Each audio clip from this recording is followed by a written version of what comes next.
ये सिंपली एक एजेंडा है जो कि हमेशा इंडिया प्ले करता है।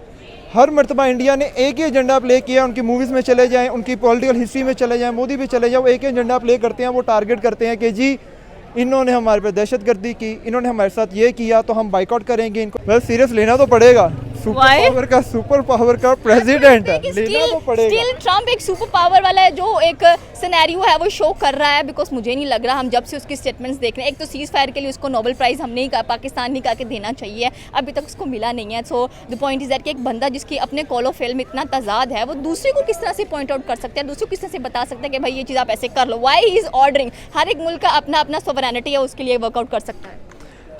अमेरिका के पास सपोर्ट सबसे ज़्यादा मेन किसकी है?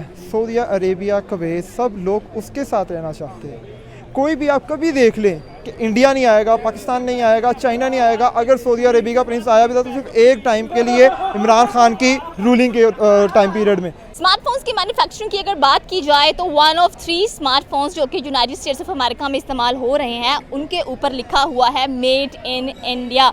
इंडिया आईफोन तो मैन्युफैक्चर कर ही रहा था, साथ में अगर सैमसंग की बात की जाए वो भी मैन्युफैक्चर कर रहा था, but the point is that कि हर स्मार्टफोन जो कि मेड इन इंडिया जिस पर लिखा हुआ है वो अमेरिका में इस्तेमाल होता हुआ दिखाई दे रहा है। एक टाइम था जब चाइना की जो मार्केट थी वो यूएसए के ऊपर काफ़ी ज़्यादा राज करती हुई दिखाई दे रही थी, बट नाउ अगर देखा जाए तो 100% से 82% तक कह लें कि चाइना की मार्केट थी, बट अभी की बात की जाए तो 49% पर जो चाइना की मार्केट है उसका फॉल डाउन होता हुआ दिखाई दे रहा है। एंड इंडिया ने काफ़ी बूस्टअप किया है अपनी जो स्मार्टफोन्स की मैन्युफैक्चरिंग है उसको, यूनाइटेड स्टेट्स ऑफ अमेरिका के अंदर 36% पर पहुंच गई है। सवाल हमारा बेसिकली है कि अगर हम ट्रंप की बात करें तो ट्रंप टोटली अगेंस्ट है आईफोन की मैन्युफैक्चरिंग जो कि इस वक्त भारत पर हो रही है, और उसने स्पेशल एक वार्निंग भी दी है टीम कुक को कि भाई अगर आप आईफोन की मैन्युफैक्चरिंग इंडिया में करेंगे तो मैं आपके ऊपर 25% टैरिफ लगा दूंगा और आपकी जो कंपनी है वहाँ पर इतना ज़्यादा कह लेंगे कमा नहीं पाएगी। But the point is that कि ट्रंप इंडिया के इतने ज़्यादा अगेंस्ट क्यों है, जबकि चाइना की बात की जाए तो उन्होंने ये भी कहा है कि चाइना की मार्केट बहुत जल्द गिर जाएगी अगर हम स्मार्टफोन्स का कंपैरिजन इंडिया के साथ करें तो। मेरे नज़दीक तो अगर ट्रंप जो है वो इंडिया के अगेंस्ट होने की, मेरे नज़दीक एक सिर्फ वन फैक्ट है जिसमें सिर्फ एक स्टेप लिया गया है। बिकॉज मेरे नज़दीक main super powers America, China and Russia, लेकिन कुछ अरसे में with in a decade India ने बहुत ज़्यादा प्रोग्रेस की है इन एवरी मैनर। वो मार्स पे जा रहे हैं, उन्होंने अपनी मोबाइल्स की प्रोडक्शन जो कि सिर्फ चाइना के पास ही असेंबलिंग वो इंडिया ने भी ली है, और इंडिया के जो स्टूडेंट्स हैं वो माइक्रोसॉफ्ट, एप्पल हर जगह पे पहुंच रहे हैं। इंडिया की जो इकोनॉमिक ग्रोथ है वो रैपिडली इंक्रीज़ कर रही है, जिसकी वजह से अमेरिका को ये खदशा है कि आने वाले वक्त में अगर इंडिया को रोका ना गया तो वो भी सुपर पावर के तौर पे अपने आप को नुमाइंदा कर देगी। दैट्स वाई वो सारे एक्शंस ले रहा है जिससे वो इंडिया को रोक सके कि वो किसी भी तरह सुपर पावर ना बने, और उसकी वजह से वो क्या कर रहे हैं, वो पाकिस्तान को सपोर्ट कर रहे हैं ताकि पाकिस्तान और इंडिया आपस में ही लड़ते रहें, वो पाकिस्तान को फैसिलिटेट करते रहें, पाकिस्तान इंडिया लड़ते रहें और इंडिया की ग्रोथ में वो इंक्रीज ना आ सके जो वो एक्सपेक्ट कर रहे हैं। ये तो जेलसी नहीं होगी वेस्टर्न्स की? अगर हम लोग देखें तो जब आपका खित्ता इतनी तरक्की कर रहा है, जब आपको लग रहा है कि आपने इतना कुछ किया है, you are the super power, जब एक साउथ ईस्ट एशिया में से कंट्री उठकर अपना एक नाम बना रही है अपनी मैन्युफैक्चर, आपको पता है सबसे ज़्यादा अगर हम लोग बात करें जो इंडिया एक्सपोर्ट करता है यूएसए को, उसमें फार्मास्यूटिकल्स आ जाते हैं, फिर स्पेशली अगर हम लोग चावल की बात करें या बहुत सारे जैम या ज्वेलरी की बात करें तो इंडिया एक्सपोर्ट करता है अमेरिका को। बट राइट नाउ जो रिकॉर्ड ब्रेक हुआ है वो स्मार्टफोन्स का हुआ है जो कि इंडिया एक्सपोर्ट कर रहा है, तो इट मींस कि इंडिया अच्छी खासी टक्कर दे रहा है वेस्टर्न मार्केट्स के अंदर बैठकर, और चाइना को तो पीछे ही छोड़ दिया उसने। चाइना मैन्युफैक्चरिंग में आज भी सबसे आ गया, और आई डोंट थिंक सो कि उसको कोई बीट कर सकता है, लेकिन इंडिया के अंदर जो सीन चल रहा है वो है उनकी rapid growth in every aspect, जो कि अमेरिका के लिए खदशा है। चाइना से मैन्युफैक्चरिंग के थ्रू अपने आप को सबसे ऊपर ला रहा है, लेकिन इंडिया जो है वो डिफरेंट पर्सपेक्टिव के अकॉर्डिंग अपने यूथ को आगे ला रहा है। और अमेरिका जब लेट्स सपोज सुपर पावर्स होती हैं तो अमेरिका की सपोर्ट क्या है? अमेरिका की सपोर्ट चाइना के अगेंस्ट क्या है? इंडिया।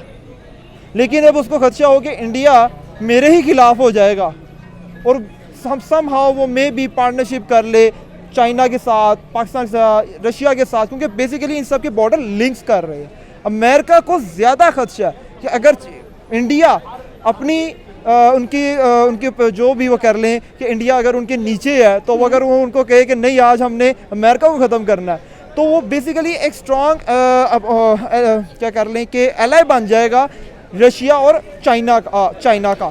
तो वो टीम अप नहीं होने देना चाहते। वो कहते हैं जितने तक इंडिया हमसे नीचे रहेगा तब तक दूसरे मुल्क भी हमारे थ्रू अप्रोच नहीं कर सकेंगे, क्योंकि अगर वॉर होती भी है तो there is a huge difference between China and America. बीच में पाकिस्तान आता है, अफगानिस्तान आता है, इंडिया आता है, तो इंडिया ही तो उसके सिर्फ हक में है। ये मेरा पॉइंट ऑफ व्यू है। But the point is that कि जब से इंडो पाक वॉर एंड हुआ है, ट्रम्प बहुत ज़्यादा नेगेटिव हो गए हैं इंडिया को लेकर। लाइक आप देखें, नाटो की अभी बहुत बड़ी एक कॉन्स्पिरेसी हम लोगों को नजर आई, जिसमें उनके सैनिटर ने भी, उनके चीफ ने भी उठकर बोला कि हम चाइना, ब्राज़ील और इंडिया को अच्छे खासे सैंक्शंस लगा देंगे क्योंकि ये रशिया से ऑयल परचेज करते हैं। और डेफिनेट सी बात है, इंडिया फिर भी वहाँ पर नहीं माना, नहीं रुका। उसने कहा ठीक है, आप कर लो जो आप कर सकते हैं, but the point is that कि अगर आप ऐसा करोगे तो मुझे भी टिट फॉर टैट करना आता है। और उसने अच्छा खासा रिस्पॉन्स दिया है, फाइट बैक किया है। But again the thing is that कि why Trump is basically a mad president, ठीक है। वो अपने स्टेटमेंट से ऐसे सुबह कोई और स्टेटमेंट देगा, रात को कोई और स्टेटमेंट दे देगा, तो इसको कोई सीरियस लेगा इन स्टेटमेंट्स को लेते हुए?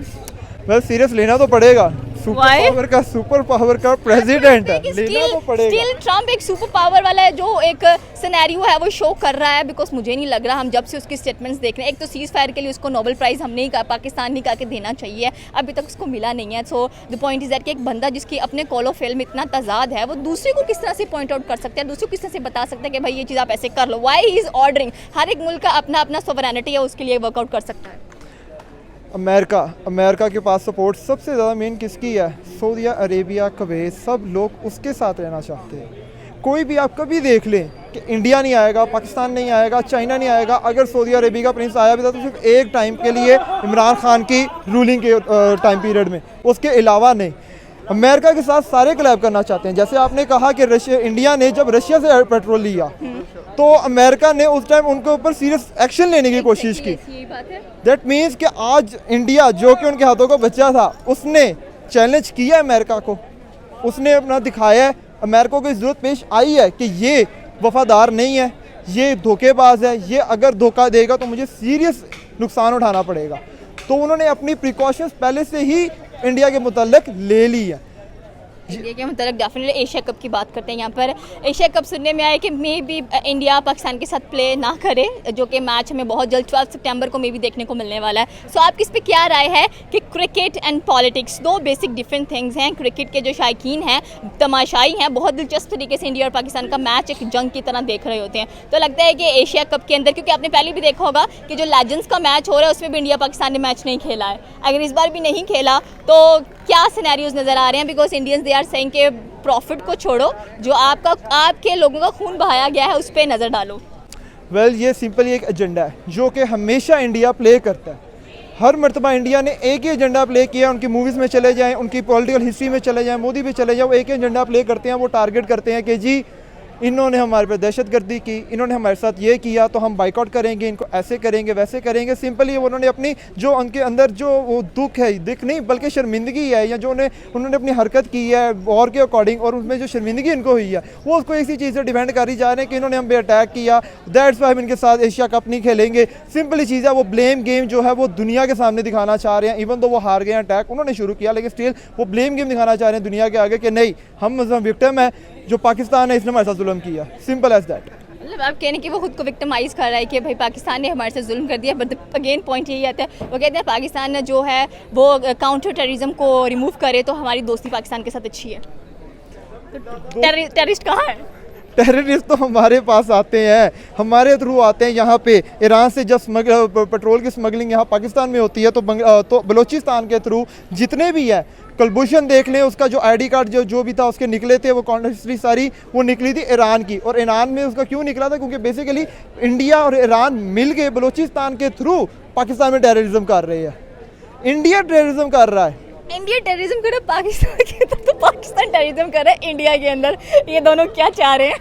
मैं एक्चुअली सीधी सी बात करूँगा, देख लें ये हर समझदार शख्स को अंदाज़ा है कि सिंपली वो खुद अपने उधर टेररिज्म करते हैं पॉलिटिक्स के टाइम, इलेक्शंस के टाइम, फिर उसके बाद छोटा एक्शन लेते हैं, धरने करते हैं। हमारे यहाँ भी तो ऐसा ही होता है, हमारे यहाँ भी तो ऐसे ही होता है। हम भी कश्मीर का मुद्दा उठा लेते हैं, हम भी कहते हैं कि हम ये कर देंगे, वो कर देंगे, हम करने की बारी आती है तो we don't do anything. Well मैं यहाँ पे ये कहूँगा, हम यहाँ पे कुछ नहीं कर सकते, यहाँ पे कोई पॉलिटिशियन कुछ नहीं कर सकता। जो करने वाला है वो जब चाहे जो कर सकता है, तो मैं उसका नाम नहीं लेना पसंद करूँगा। आई थिंक चीज़ों किसी के अंदर भी इतने गट से नाम ले सके। इधर कोई भी एजेंडा उठा के इलेक्शन नहीं जीत सकता। इलेक्शन वही जीतेगा जिसको वो जिताना चाहता है। आगे लास्ट क्वेश्चन करेंगे कि ट्रम्प का पाकिस्तान से क्यों इतना ज़्यादा कंसर्न शो हो रहा है? वेल कंसर्न इसलिए शो हो रहा है कि पाकिस्तान ही उसके लिए वो पॉइंट है, वही उसका सहारा है कि जिधर वो इंडिया को कमज़ोर कर सकता है। वो उस पाकिस्तान के ही मतलब वो पाकिस्तान को यूज़ करेगा इंडिया के खिलाफ, और पाकिस्तान और इंडिया में कभी अमन नहीं हो सकता। सुपर पावर्स ऐसे ही करती हैं और ऐसे ही होगा, ये फैक्ट क्या है। बेनिफिट होगा इसमें? चाइना भी तो फॉल करता है ना। अगर हम साउथ ईस्ट एशियन कंट्रीज़ की बात करें, China and India both power, एक चाइना तो डेफिनेटली हमें सुपर पावर कंसीडर कर सकते हैं, बट इंडिया अभी इमर्जिंग है, बन रहा है। पाकिस्तान के हालात लग रहे हैं सुपर पावर वाले। पाकिस्तान पूरी इस्लामिक स्टेट के अंदर, कंट्रीज़ के अंदर सिर्फ एक वाहिद मुल्क है जो कि एटॉमिक न्यूक्लियर पावर रखता है। इससे सुपर पावर थोड़ी ना बनेंगे। सुपर पावर की बात नहीं मैं कर रहा, लेकिन जहाँ पे आप देख लें, अगर ईरान है वो सुपर पावर, उसके पास न्यूक्लियर पावर नहीं है, तो क्या हो रहा है? वो अटैक पे आ गया ना सबके रडार में, वो उसको न्यूक्लियर पावर बनने ही नहीं दे रहे। तो उसके पास जो मेन जो है मोटिव या सहारा, वो पाकिस्तान ही है, क्योंकि पाकिस्तान ही न्यूक्लियर वेपन है। लेकिन अभी रिसेंटली एक प्रेस रिलीज़ हम लोगों ने देखी, जिसमें हमारे जो नवाज शरीफ हैं, उन्होंने कहा कि हम ये सिर्फ पीस के लिए इस्तेमाल करेंगे, कभी भी इंडिया को डराएंगे नहीं इससे। जबकि इंडिया कहता है कि पाकिस्तान हमेशा अपनी जो न्यूक्लियर वेपन्स हैं उसका मिसयूज़ करता है, और हमें कहता है कि हम आप लोगों पर ही इस्तेमाल करेंगे। तो ये तो फिर ही गलत बात है। बात सिर्फ बात ही है, इसमें कोई रियलिटी नहीं है। उन्होंने सिर्फ एक एजेंडा, एक पॉइंट लेके उसी के ऊपर डिस्कस करते रहते हैं। ब्लेम वो अपनी गेम जो है वो डालने की कोशिश करते रहते हैं। आपकी पर्सनल क्या राय है अगर हम लोग बात करें साउथ ईस्ट एशिया खिते की, कि आप इसको किस पर्सपेक्टिव से देखते हैं? आप इंडिया और पाकिस्तान को किस पर्सपेक्टिव से देख रहे हो? वेल मैं इस पर्सपेक्टिव से देखता हूँ कि खुदा ना खास्ता अगर कभी भी दो मुल्कों के दरमियान जंग हुई भी, वर्ल्ड वॉर 3 हुई भी, तो हम दोबारा स्टोन एज में ही जाएंगे। इसके अलावा कोई ऑप्शन नहीं होगा। तो जब तक ये नहीं होता तब तक शुक्र किया जाए, नहीं तो जब भी ये हुआ तो खाली 2 मुल्क नहीं होंगे, उस टाइम पे सारी न्यूक्लियर पावर्स होंगी और इंसानियत का नामो निशान ख़त्म हो सकता है। ये मेरा पॉइंट ऑफ व्यू है। ओके, ये थी पाकिस्तानी अवाम की राय कि अगर स्मार्टफोन्स की मैन्युफैक्चरिंग की बात करें तो definitely India is the biggest exporter to the United States of America. और स्पेशली अगर हम लोग बात करें तो in the upcoming future India हमें सुपर पावर बनता हुआ भी दिखाई दे रहा है। दैट्स व्हाई जो ट्रम्प है उसके सर पर जो खतरे के बादल हैं वो मंडलाते हुए दिखाई दे रहे हैं कि अगर आईफोन की मैन्युफैक्चरिंग भी इंडिया में होती रही तो मैं उसके ऊपर 25% टैरिफ लगा दूंगा, ताकि आईफोन्स महंगे हो जाएँ और महंगे दामों में अमेरिका के अंदर बिकते हुए दिखाई दे हम लोगों को। आपकी क्या राय है नीचे के कमेंट सेक्शन में बता सकते हैं। हमारे चैनल को सब्सक्राइब करना बिल्कुल मत भूलिएगा। तो मिलता है अगली वीडियो में। अल्लाह हाफिज़।